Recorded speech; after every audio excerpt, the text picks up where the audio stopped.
Well, good afternoon, everybody. I'd just like to introduce this webinar. My name is Mark Orr, and I'm the Executive Director of the UK and Ireland Spill Association. And welcome to this knowledge base webinar on absorbents. I'm grateful for the sponsorship that we have from OAMPS, Hazardous Industries Insurance, who've been kindly have sponsored all of our webinars this year. So, absorbents. Yes, I'll explain what this whole concept of knowledge base.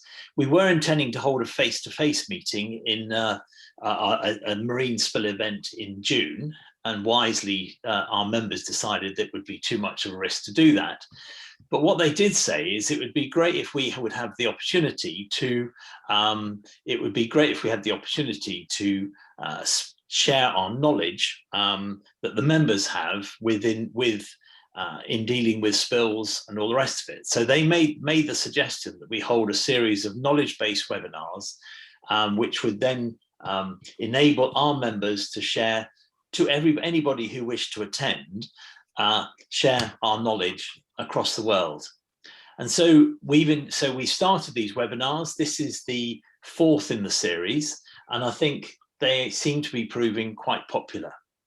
And over time, we hope that these webinars and other knowledge will become a place where those who are involved or interested in spill response may come to inquire, increase their knowledge, understand what good looks like, so that they can work more safely, be compliant with the relevant legislation, and deliver a better service and a safer service to their clients. So in all, there are going to be 10 marine knowledge-based webinars in this series during 2021.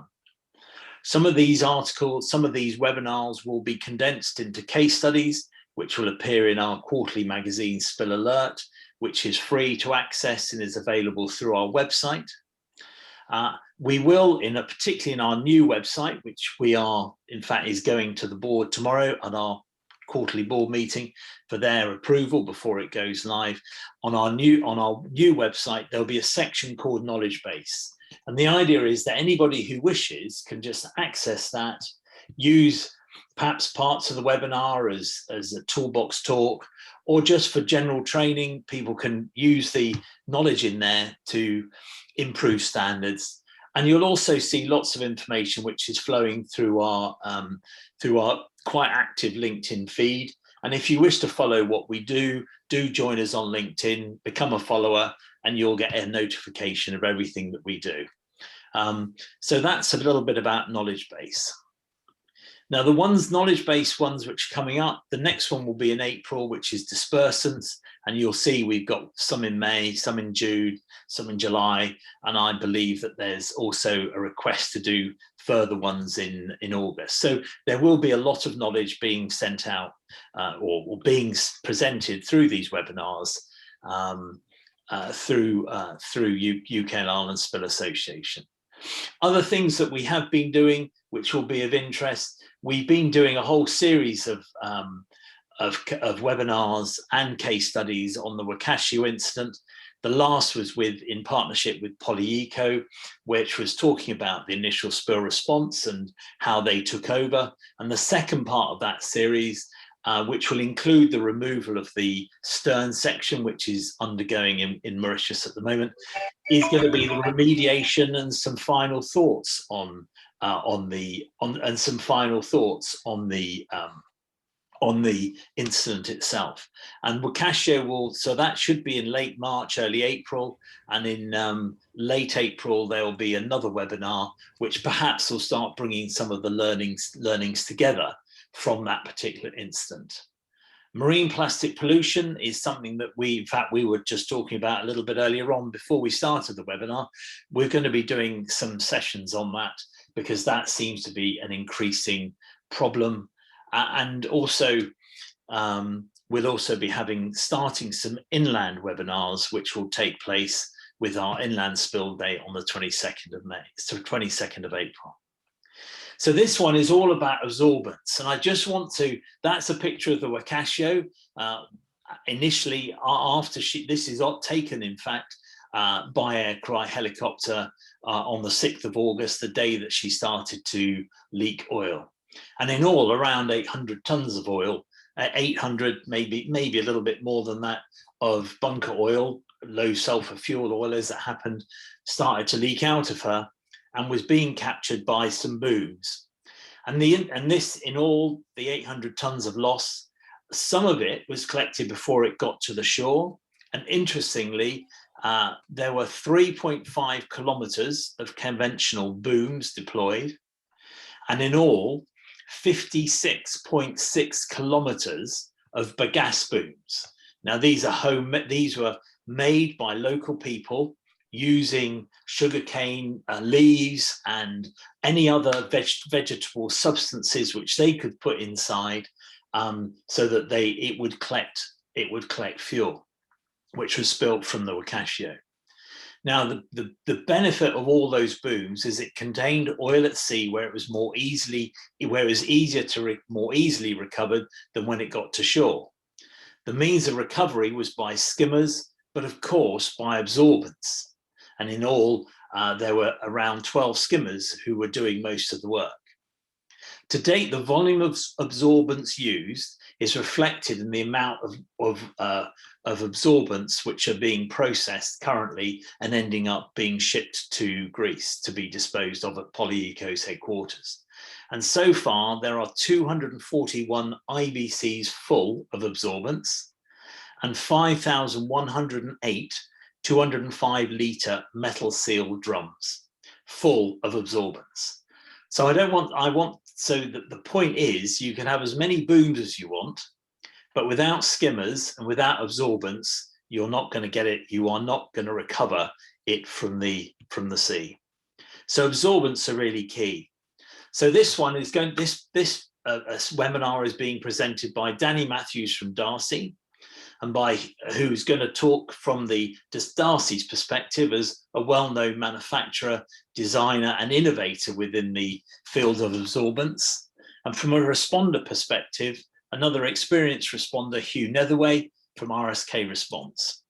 So I'm going to unshare now, and I'm going to hand over to Danny Matthews from Darcy, who will give the presentation. Hang on, where's my...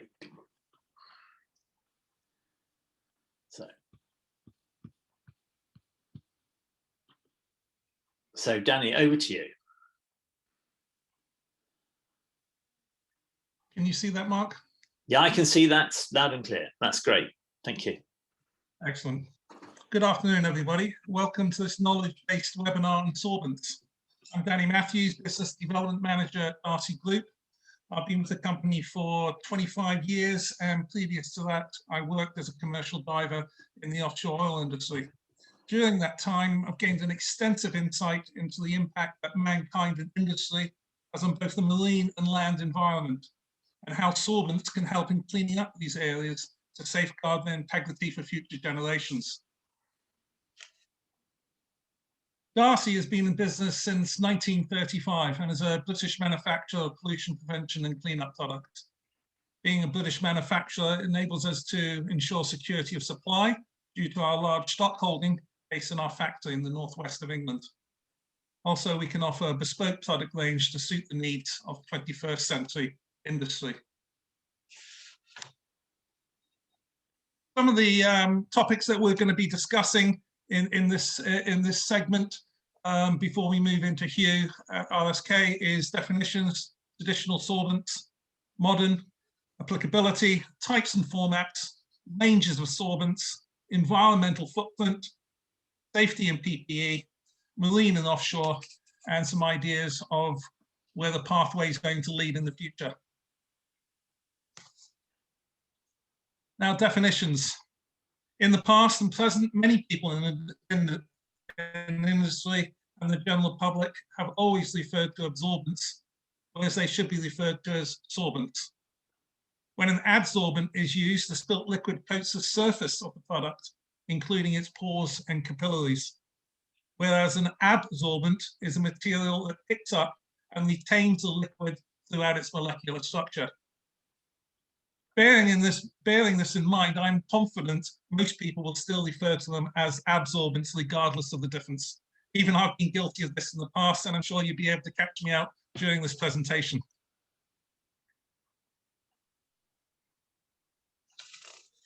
Now, traditional sorbents. In the past, all sorts, there you go, nearly there. In the past, all sorts of sorbents have been used to clean up spills, usually anything that was cheap, readily available, and easy to hand. More traditional types like sand, soil, sawdust, rags, paper, straw, and even human hair. Regards human hair, I can't confirm whether they hold people up by the ankles and drag them through the spill or not, but I certainly wouldn't like to pack it. But I believe are quite an effective absorbent at the same time. Also, the ever-present clay granules or cat litter is still fighting the rearguard action against modernity. Traditional sorbents will pick up a spillage, but they are non-selective. So they will pick up anything else that is present, like rainwater, for instance. So when you come to dispose of them, you'll be adding to the cost, as you will have the weight of the sorbent, weight of the spill, and whatever else they've picked up. Generally speaking, traditional types will only pick up their own weight in liquid. Modern sorbents, large range of modern sorbents are manufactured from melt-blown polypropylene. Material starts off as a pellet, which is heated and spun out like candy floss and compressed into the pads and rolls that everybody is so familiar with.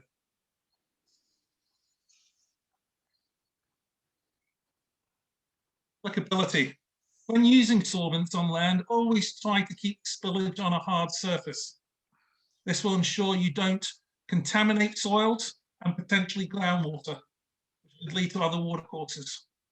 When using sorbents on water, always ensure that they can be deployed on a safe point and achieve maximum coverage and exposure.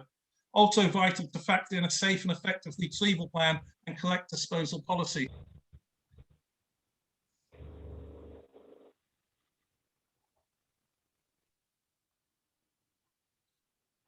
Now, types and formats.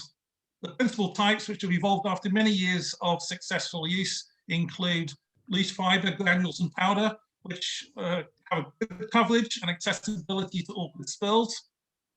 Generally need manual application and pickup by a rake, scoop, or shovel. They also have a rapid pickup over a range of viscosities. Cushions and pillows, clean an environment to handle, can be used with an attached rope. Slow absorption rate, especially with heavy oils. It can be used in difficult situations like drains and sumps. Booms and socks provide a containing and absorbing barrier, usable on land or water, clean and convenient to handle, applying rapid response. Sheets, pads, and rolls, highly sorbent like blotting paper, very easy to use and quite clean. High tensile strength, non-woven. Sweeps and mats, which are fabricated from rolled sorbents for special purposes, can be dragged across the surface of the water like sweeps. Special mats for the railway, like track mat and floor protection in factories and workshops. Spaghetti, a shredded sheet absorbent, highly absorbent as sheet, with some of the advantages of loose sorbents in terms of coverage. Pom-poms, agglomerates of coarser polymer strands. They just look like the ones cheerleaders use in American football. Very useful for heavy oils used in large void areas. Filter systems. All hydrophobic sorbents can be used to filter oil from water, levels of below 5 parts per million being obtainable. All the above formats can be combined and supplied in the form of kits. Different sizes and containers depending on the application, ranging from grab packs, wheelie bins, bunkers, and trailer mounted units. We recommend that old spill kits are for emergency use only. If there's a requirement for regular housekeeping, additional sorbents like rolls and pads should be utilized. This ensures that the kits are fully stocked for emergency use when most needed. Ranges of sorbents. Oil, chemical, and maintenance sorbents are generally identical in shape and size and are used and deployed in much the same way. They also have similar rates of take-up. But there are some important differences to take into consideration. Oil sorbents are hydrophobic in characteristic, which means they repel water and just suck in oils. So they can be used on a hard surface or on a watercourse. If used on a watercourse, even when they are fully saturated with oil, it will still float to enable you to recover them for disposal. Whereas the chemical and maintenance range, sometimes referred to as general purpose, are hydrophilic, which means they will absorb all water-based products like chemicals, coolants, and food-generated liquids. I must point out, though, that chemical and maintenance sorbents will pick up oils as well, ideally on a hard surface or internally, like on a workshop or factory floor. Please remember that when responding to a chemical spill, you may need a much higher state or level of personal protection equipment. Another important but more obvious difference is the color coding. Oil sorbents are blue but can be white, chemical are yellow, and maintenance or general purpose are grey.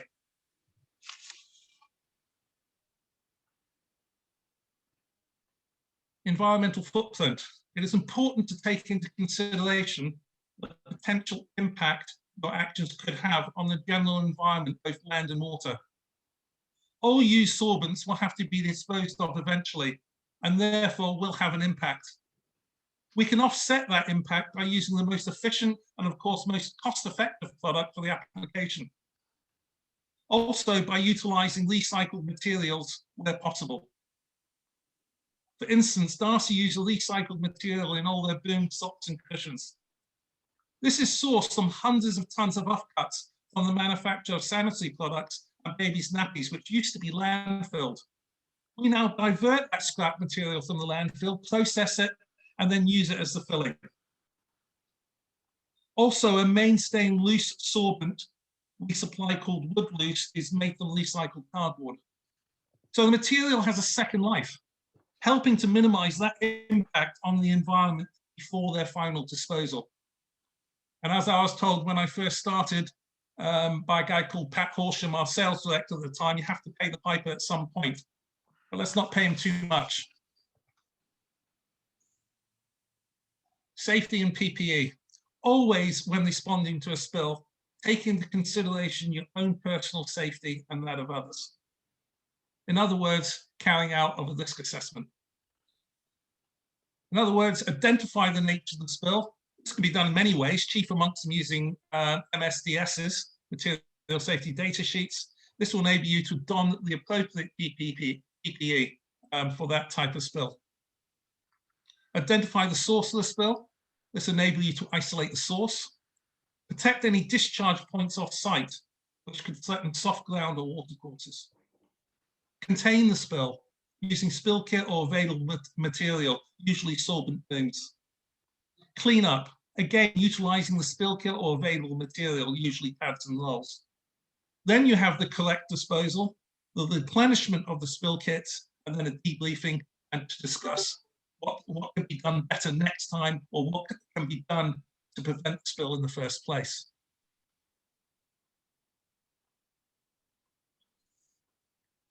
Marine and offshore. There is a range of marine spill kits available to assist in compliance to MARPOL regulations, such as SOPEP kits. The exact contents of a SOPEP kit will vary depending on the particular model you choose. Also, the contents will reflect the type and size of vessel, detail of the shipboard oil pollution emergency plan itself. It will contain the inventory of the SOPEP material provided for pollution prevention, such as PPE and sorbents. Again, another reminder about disposal. Modern sorbents are very effective at collecting oil, but require careful disposal like all contaminated plastics. They can create a microplastics pollution if not completely removed from the sea. And this goes back to the point that Mark made at the very beginning of this webinar with regards to concerns and focus that we need to push on to plastic pollution in the oceans.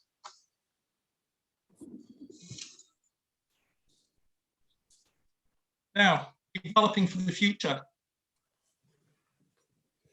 We feel the future of sorbents will focus more and more on natural products like cotton, wool, hemp, bamboo, linen, and even more recycling.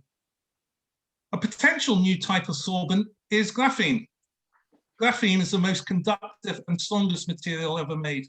It is the same thickness as a single carbon atom. It is so strong that researchers say to break through it would require an elephant balanced on a pencil. White graphene, the most recent variation on this material, originally intended for use in the electronic industry, has been found to be able to absorb up to 33 times its own weight in chemical ethylene glycol, and around 29 times its weight of engine oil. Also, it will float on water to ensure complete recovery of the material. An exciting new innovation, but currently too expensive to produce commercially. So definitely a product development for the future, something to look out for. Some of the key considerations that we've covered, and finally, any questions. So that's about it for me from the beginning part of this segment. Now I'd like to hand over to Hugh, who's going to look into the disposal and response side.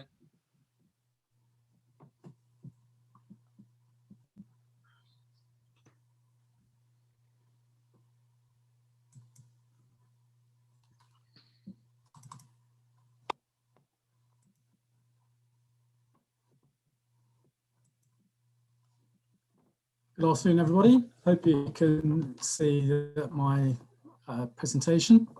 Always seeing, we're just seeing John Brinkman's screen for some reason. I don't understand how John's sharing. There you are, Hugh, we're away. Well done, thank you. Okay, great, thank you very much. Thank you for the introduction, Mark, and thank you, Danny, for your preceding presentation. Just brief introduction to who I am. I've been involved in spill response for over 20 years now, ranging from a few litres to what was at that time the largest inland spill event at the time, 500,000 litres red diesel lost down at Shoreham. Today, I'd like to just cover some practical aspects in displaying absorbents on inland waters, which is my speciality. I'm not saying that my way is the best way, it's just the way that I find works for myself and my team. So I just run through hopefully what I'll be able to cover. Choice of absorbents, which is always important, as Danny alluded to. How not to use, benefit of experience coming from that. What's been spilt, using absorbents as examples, some options, disposal, and I think something that may be overlooked, stock and supply. One of the problems I come across on a regular basis is when we turn up at spill and a load of sand has been put down to try and contain, which works so far, but one, I think, bad experience I had was where we responded to a client who had half a dozen fly-tip drums of bitumen deposited on his property, and he chucked around about 7 tons of sand all over these drums and resultant leaking liquid, which unfortunately added to the cost of the cleanup and significantly added to the cost of disposal. So although it may have contained the spill, it actually caused us more problems that actually helped to solve. Again, which absorbents to use, there's quite a wide range out there, and I think you need to know what you're dealing with to be able to choose the correct absorbent. Maybe dealing with petroleum hydrocarbons, mineral oils, lubricating oils, chemicals, non-hazardous materials, blood and milk we've dealt with in the past. Again, it's very handy to have an MSDS available so that you know what PPE you require and whether there's any special handling requirements for material that you're cleaning up. I do quite like this photograph actually because it shows quite nicely the oil sheen on a watercourse that we came across a few years ago. As I said, I like to give the benefit of experience and see if anyone can spot the boom here. In my early life as a spill responder, we responded to a property which had a moat. and mistakenly we grabbed a whole load of maintenance booms and deployed them across the moat. Unfortunately, as soon as we turned our back, then the booms had sunk from sight, and in front of the client, although we could laugh about it, it was quite an embarrassing situation. Again, this is really to emphasize the importance of making sure you've got the right absorbent material with you to deal with the job that you're undertaking.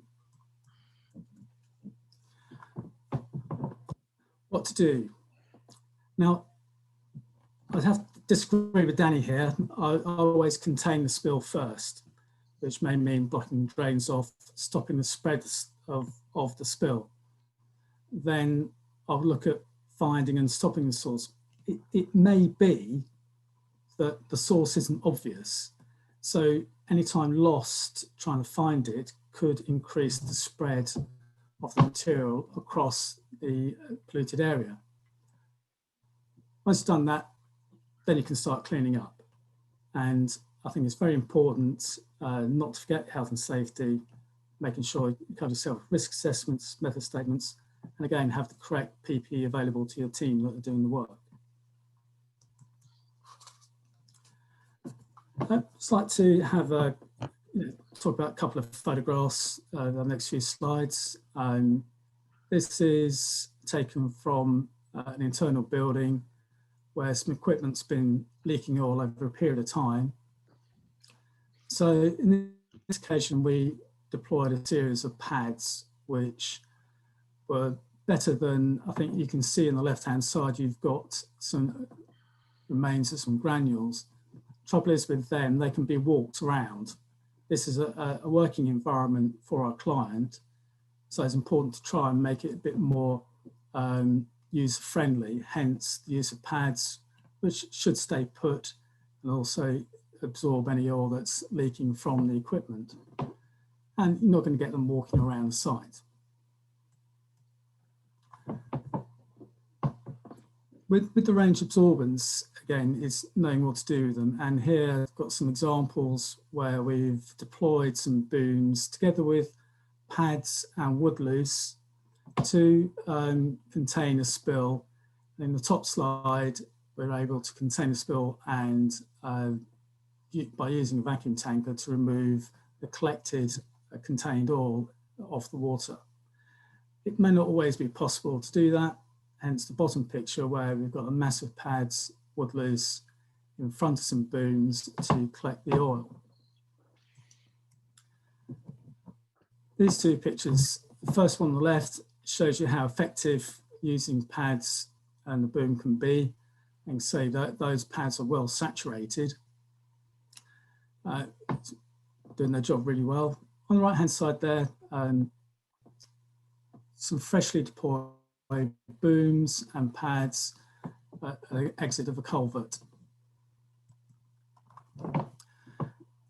Now, one of the problems putting booms on the watercourse is that you're going to have a flow, and depending how fast the flow is, that's going to cause issues of potentially washing the boom away if it's not secured properly, or creating an undertow so the oil flows underneath the boom. So it can be quite problematic in these applications. Unfortunately, on this one, the picture shows we've deployed some booms on a canal and containing some oil that's leaking from an underground culvert into the canal. So that was quite an easy job in comparison. Now, again, we always put health and safety first. So whenever we work by a watercourse, water body, we're always working a team of at least two. We don't have single lone working on a watercourse. And they always wear the appropriate life preservers to ensure that they're safe. Again, just another photograph showing a watercourse where I put some mitigation in. You can see the board across there. That really is to help retain the flow of water. water will be flowing underneath it, but hopefully the oil will be collected above the exit underneath the board, and then we can use the absorbents to absorb the product that's coming down the river. Again, it's an example of where, in conjunction with a physical barrier and some booms, you can produce an effective protective measure and recovery system.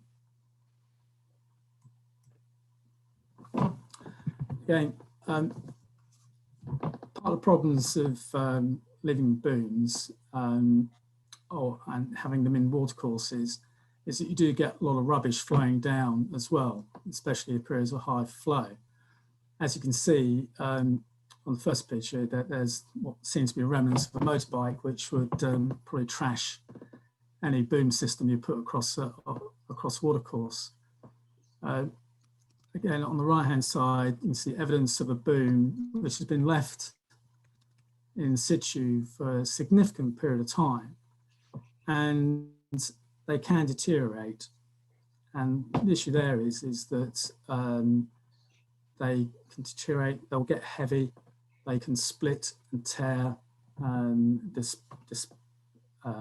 releasing their internal absorbed materials into the watercourse, which again, as it's plastic base, it's not going to help this situation.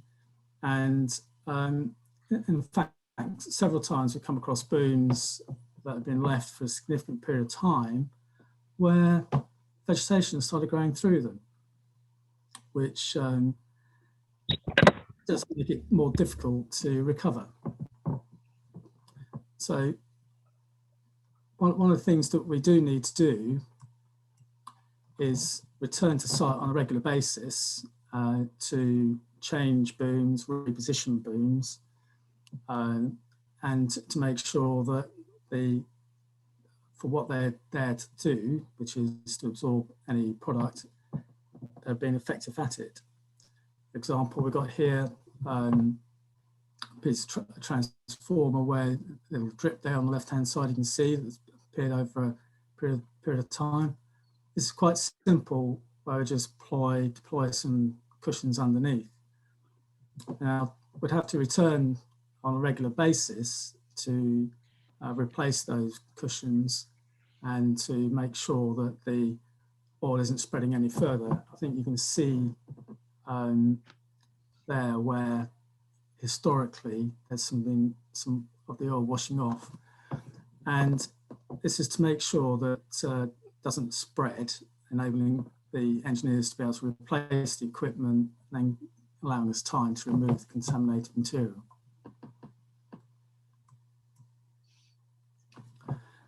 One of the issues at deployment that we have come across over the years, quite often, if the booms or absorbents or your containment system is readily accessible by third parties, that they can be interfered with.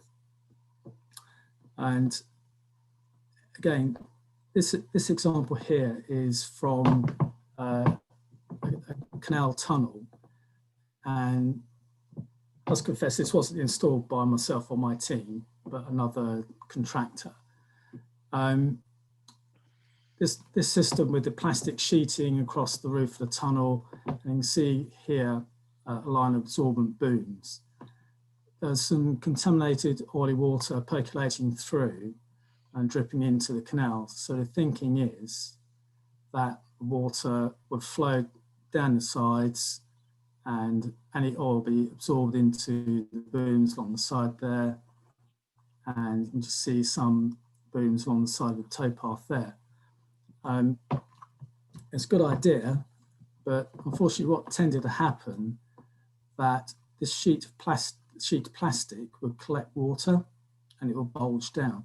So any barge traffic coming through the canal would catch that and rip it. And again, occasionally they'll catch the booms as well and rip and tear those. So this is quite effective, but it had to be regularly maintained to ensure it retained its integrity. Excuse me. Again, not particularly good photograph, but again, shows the issue of having deployed booms in the watercourse, again, in this case, the canal, where there's significant boat traffic, and they can be caught by the traffic and disturbed and removed from and stopping them doing from what they're supposed to do. So again, this is why it's important that we have to make regular visits to site to ensure that the booms are in place and not damaged at all, and if necessary, replace them once they become fully absorbed.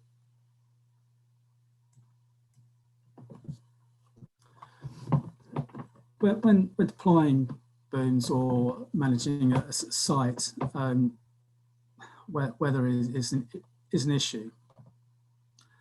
Obviously, if you've got a water course, you've got booms deployed on a water course, but you've got rising water levels. Down here in Sussex over the winter, a lot of the local rivers burst their banks and flooded the fields, which I don't think anybody with any booms can about stop the oil flowing past them and into the wider environment. But again, it's just a matter of being aware of the weather and the local weather conditions and whether the system that's been put in place is sufficient. With temperature, obviously, oil will get less mobile as it gets colder, and that may well be an advantage to aid its cleanup. So it does present its own problems. You might have ice, for example, which just makes things a little bit trickier. Wind, that can cause problems. If you deploy loads of pads, because they're relatively light, they can get blown around. And if you're trying to use some of the powder absorbents, again, probably best to stand upwind of those because you don't want the dust blown into your face. But it can be difficult to deploy in heavy wind. And if the weather's hot, by the same token, that can have its own issues where volatile compounds would evaporate very rapidly. And quite often, in the past, we used to get called out to petrol spills on forecourts. And by the time we were able to respond, effectively the petrol evaporated. And it's just a matter of, cosmetic repair to the forecourt roadway. So hot weather, just need to consider the volatility of what you're dealing with.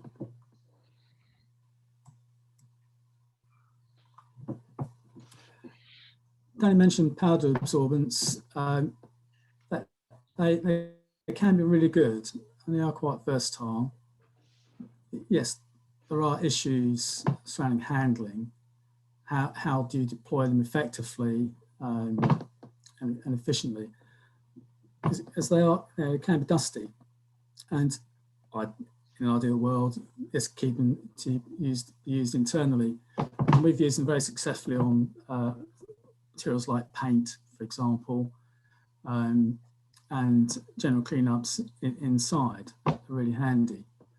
Some of them, especially the more eco-friendly wood fibre type materials that you can buy, they're quite good because you can use them, deploy them, and you don't need to recover every single last drop of them because they'll naturally biodegrade with time, and as they biodegrade with time, they'll help break down any hydrocarbon in particular.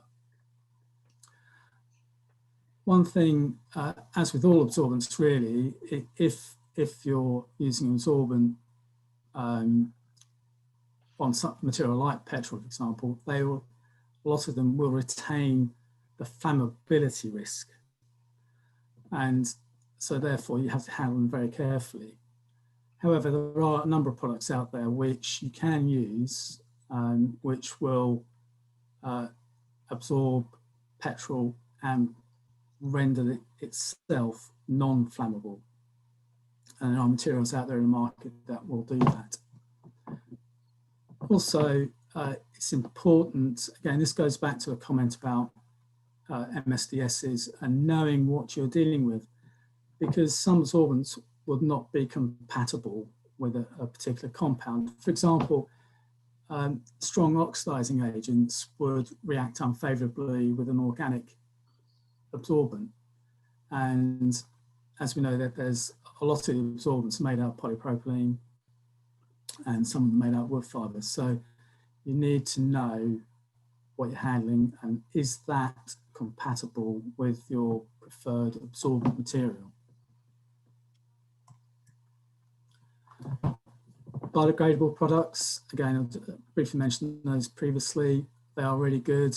I quite like using wood fibre as a sort of final polishing absorbent on a watercourse, because again, you don't necessarily have to get every last drop of it up, and it can be left and to aid natural biodegradation.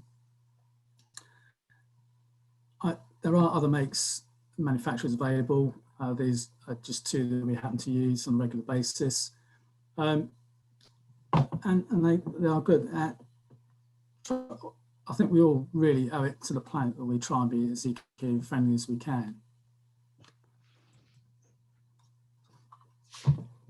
Going back to chemical spills, there are a range of chemical neutralizers out in the market, and these generally rely on acid and base reactions. So you use an alkaline material to neutralize an acid and vice versa. But again, you need to be very careful on how you handle those, and appreciate that some of them can be exothermic, and vapors can be given off during those reactions. There are a range of specific neutralizers, materials for particular chemicals, for example, mercury. Again, a little tip here is that going back to the days when I used to work in the laboratory, we used to clean mercury up with sulfur, flowers of sulfur. But any mercury cleaned up with sulfur, that will cost you a significant amount for disposal. Whereas if you use calcium hydroxide, that is a lot cheaper in terms of disposal, because it's a lot easier for the processors to recover the mercury. Whereas with the sulfur, they can't. So calcium hydroxide is useful to have some of that in your armory. As mentioned, oxidizing agents can be combustible, and just be aware of that with any absorbents they're using. Again, consult the MSDS of the product if you know it. On some occasions, when responding to an incident, the MSDS isn't always available. So I think it's essential that you get appropriate advice and consult some hazmat specialists, consult the UK Spill website. I'm sure there'll be people on there who can provide that specialist advice if you don't have it in-house yourself. But it's very important when dealing with chemicals that you know what you're dealing with. Many years ago, I got called out to a job where some ammonia solution got into a chalk stream.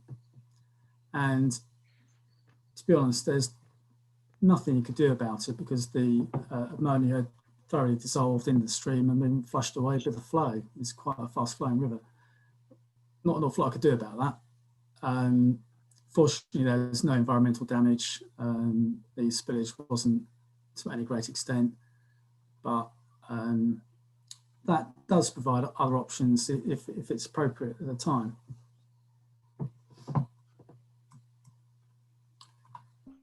Just a quick comment, prevention is always better than a cure. There are products out there, plant nappies, for example, sump pallets and buns, appropriate training for the staff, and proper procedures. And I think if a lot of those put into place, there'll be plenty of opportunity to reduce the incident rate of spillages. brief mention about disposal.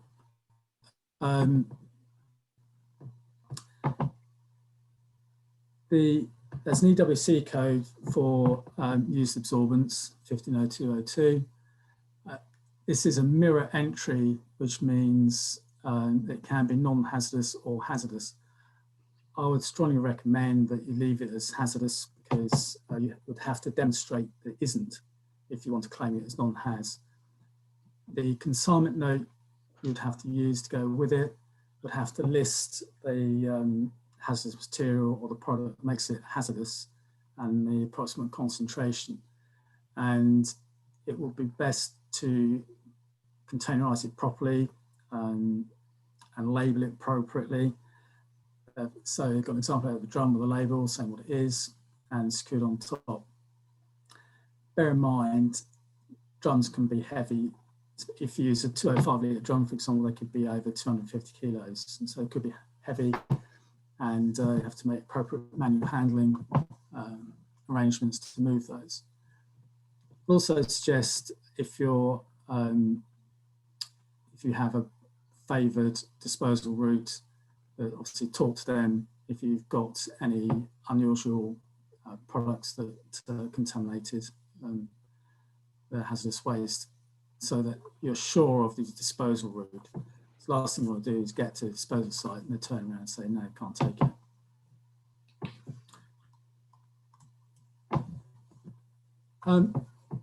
Again, I'd just like to really end by saying stock and supply. I mean, can you have too much stock?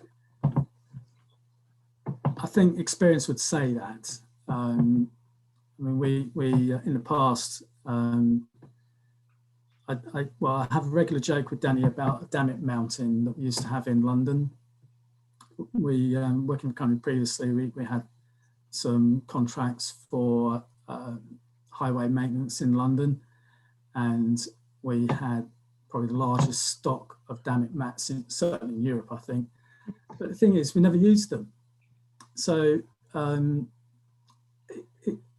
it remains a standing joke. But on a serious note, how much do you actually need? It's very difficult to answer that. I would say have a good relationship with your supplier. So if you do need extra absorbents very quickly, you can get them quickly. Again, years ago, we were dealing with quite a large spill up in the Fenlands, and a large quantity of red diesel got into the Fens, and we ran out of booms. And my current supplier then, when I rang them up, I can get some more booms. So, oh, got a container coming from the States next week, which didn't really help me that much. And it gave us a bit of a headache at that time.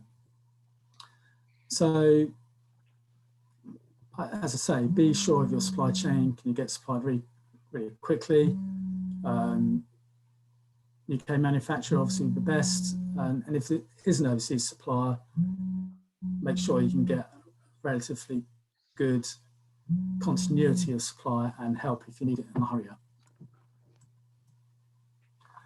So that's me over. Any questions? I think Mark will handle those. Thank you.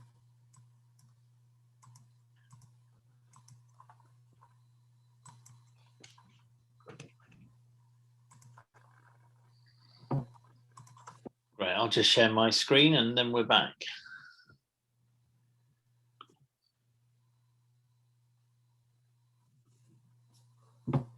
Okay, I've had a few interesting questions come through.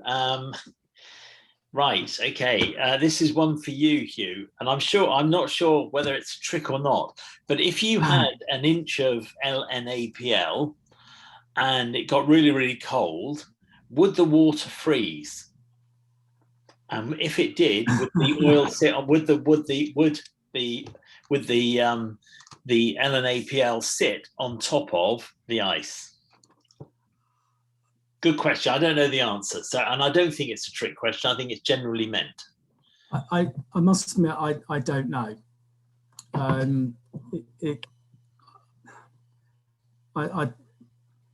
I haven't particularly had that experience. I mean, fortunately, being down here in the south, we don't get an awful lot of frozen water.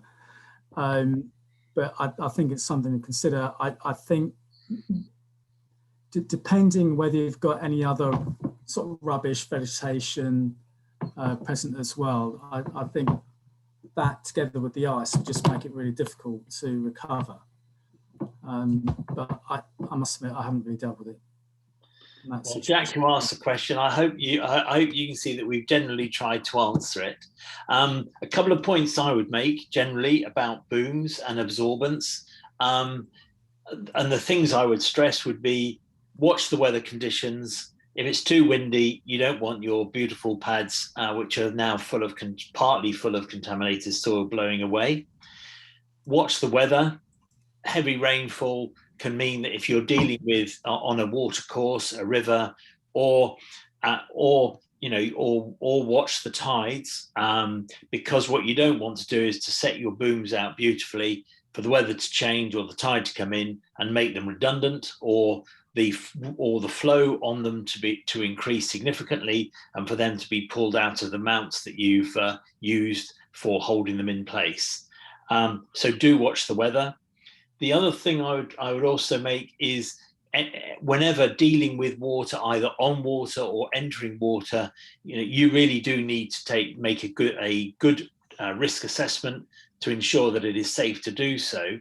And a point to be borne in mind is that once you've deployed booms, they do need to be maintained, whether that's at sea, in tidal water or still water, or on a river. And maintaining them is really, really key, because if you have a reasonably large spill, the booms themselves get saturated to the extent that they can't contain anymore. They need to be recovered. That can be quite hard work, particularly if they are saturated in fuel and they're reasonably long strings of booms, which are absorbent booms that are being deployed. But equally, you've got to put new booms out there first, and that may be harder than when you initially deployed them. Never, when near water, never work alone, because it can be very vulnerable, and make sure that your risk assessment includes access to additional help or access to an emergency service if you are working near water. I haven't had any more particular questions come through. There's some chat coming through on particular natural absorbents. The absorbent world is going to change, and I think people are finding that, and we get asked, particularly as a trade association with quite a lot of members, can we be the conduit in introducing our members to this new wonder substance? There are lots of really novel and very good substances coming along. Danny mentioned graphene, and that seems to be at early stages of trials, but is very expensive to use. But there are other absorbents which are appearing, which are much greener, and I'm sure will be adopted by companies like Darcy and MTZ and other members of ours who do a New Pig and OPEC, who do actually stock absorbents and sell them. So there are lots of different options which are now coming on the market, and we will keep our members posted of what goes on. And through Spill Alert, there will be articles about greener absorbents and greener solutions. So we've got no more questions. I've dealt with the questions which are coming through. Our next knowledge-based webinar will be on dispersants. What are they, where and how to use them, and that will be on the 14th of April, and that will be followed on the 19th of May by one involving storage tanks. It's great getting stuff out of the water. Where are you going to put it? You need storage tanks, either tanks which can be easily erected or floating tanks, things like that. So we're going to discuss the issue on storage tanks for use in spill response. And also keep looking at LinkedIn, because we will email everyone who's attended our webinars for the next Vocatio webinar. So I'd like to thank again our speakers. For Danny Matthews from Darcy for his presentation, and also to Hugh Netherway from RSK Response. And I'll thank you very much for attending, and have a pleasant day.